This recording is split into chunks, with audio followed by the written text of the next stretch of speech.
Finally আহি পালোহি আমি যোৰহাট। এয়া যোৰহাট, এয়া আমি পালোহি। এতিয়া আমি ভিতৰলৈ যাওঁচোন, কি হৈ আছে।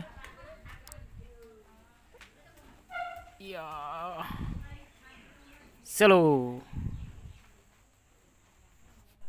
এয়া আমি আহি পালোহি যোৰহাটৰ ব্ৰিজ ষ্টুডিঅ'ত উপস্থিত হৈছেগৈ। ব্ৰিজ ষ্টুডিঅ'ত গানটো ডাবিংটো ওলাইছে আজি। গানটো ডাবিং চলি আছে, আমি ভিতৰলৈ সোমাই আহিছে, বহি আছে আমাৰ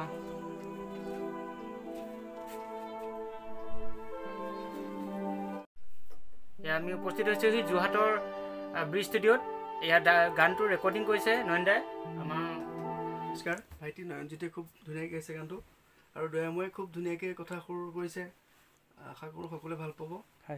গীতটো বৰ ধুনীয়াকৈ সুন্দৰকৈ গালে। আজি ইমান দিনৰ মূৰত এটা ধুনীয়া গান শুনিছোঁ আমি, আৰু আশা কৰোঁ সকলোৱে আদৰি ল'ব। আৰু যদি গানটো ভাল পায় আপোনালোকে শ্বেয়াৰ কৰিব, আৰু যিমান পাৰে সকলোকে শুনাব, নিজেও শুনিব। গীতটো সোনকালে আপলোড হ'ব, আৰু আপোনালোকে পাব লিংকটো। ব্ৰিজ মিউজিকত উপলব্ধ হ'ব, আৰু সকলোৱে লিংকটো শ্বেয়াৰ কৰিব যদি ভাল পায়, আৰু আমি যিমান পাৰোঁ আপোনালোকক ভালকৈ দিবলৈ চেষ্টা কৰিম। আৰু নয়নদাও এটা ইউটিউব চেনেল এটা আছে, ডেছক্ৰিপশ্যনত আপোনালোকক লিংক দিয়া হ'ব। ব্ৰিজ মিউজিকত পাব। সকলোৱে গানবিলাক পায়ে থাকে ব্ৰিজ ষ্টুডিঅ'ত হোৱা, আৰু এইটো গানো ইয়াত তাতে পাব সকলোৱে। আৰু নয়নজ্যোতি সোণোৱালৰ গানটো সকলোৱে আদৰি ল'ব, আমি আশা কৰিছোঁ। ইয়াৰ কামটো হৈ আছে, এই খুব কম দিনৰ ভিতৰতে ইয়াৰ গানটো ৰিলিজ দিব। নয়নজ্যোতি সোণোৱাল কৈ দিয়া, গানটো কভাৰটো কি হ'ব?